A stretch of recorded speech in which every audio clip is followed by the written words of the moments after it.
My name is Lehuauakea. I'm a Native Hawaiian bark clothmaker and artist.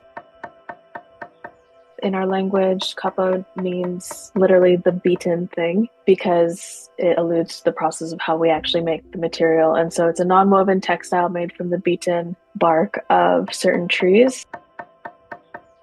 The process of copying the cultivation and the raising of these trees, but also stripping the bark from the inner woody center so that you're only left with the actual fibrous bast. And then this bast is then peeled away and then fermented, beaten, soaked, watermarked to get the final material cross between cloth and paper, which we can then paint on or decorate.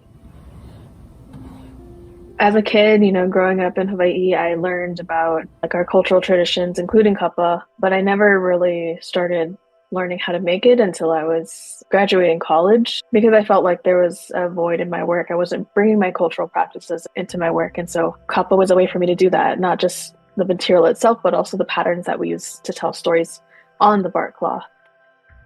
It's also important for me to acknowledge my teachers, my kumu. And so without him and the work that he was doing with numerous other practitioners during the Hawaiian Renaissance in the 1960s and 70s, I wouldn't be able to do the work that I'm doing now.